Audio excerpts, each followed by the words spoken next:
అందరికీ ఆషాఢ శుక్రవారపు శుభాకాంక్షలు. అందరూ ఎలా ఉన్నారు?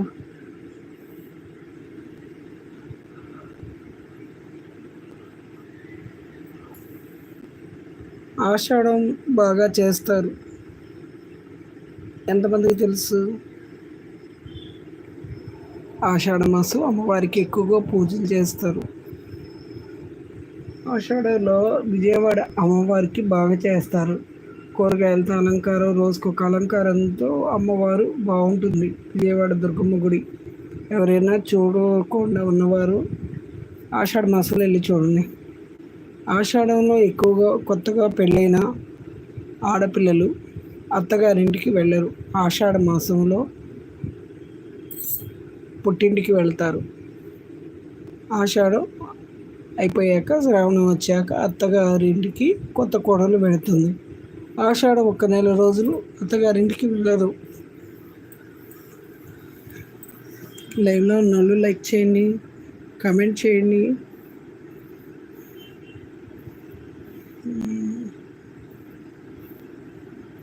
ఆషాఢంలో ఎక్కువగా ఆడపిల్లలు గోరింటాకు పెట్టుకుంటారు. శ్రావణ మాసం లాగా ఆషాఢ మాసం కూడా అందరూ పూజలు అవి చేసుకుంటారు.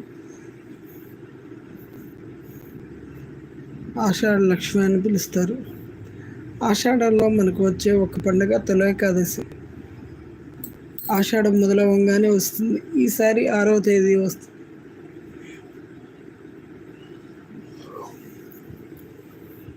ఆ తొలి ఏకాదశి పండుగతోనే అన్ని పండుగలు మొదలవుతాయి. తొలి ఏకాదశి లక్ష్మీదేవికి ఇష్టమైన పండుగ. విష్ణుమూర్తి యోగ నిద్రలో ఉంటారు. ఆ రోజు యోగ నిద్రలో ఉంటారు. అందుకని లక్ష్మీదేవికి ఆ రోజు పూజ చేసి పేలపిండిని నైవేద్యంగా పెడతారు. కొంతమంది పొంగలిగా కూడా పెట్టుకుంటారు. ఆ పేలపిండి తయారు చేసుకొని తినటం వల్ల ఆరోగ్యానికి మంచిది, లక్ష్మీదేవికి కూడా చాలా మంచిది.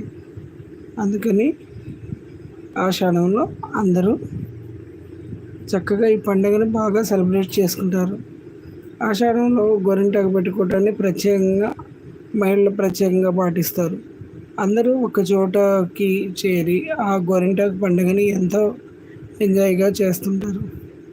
అంతకుముందు రోట్లో రుబ్బేవాళ్ళు గోరింటాకు. ఇప్పుడు మిక్సీలు వచ్చినాయి కదా, మిక్సీలో రుబ్బుతున్నారు.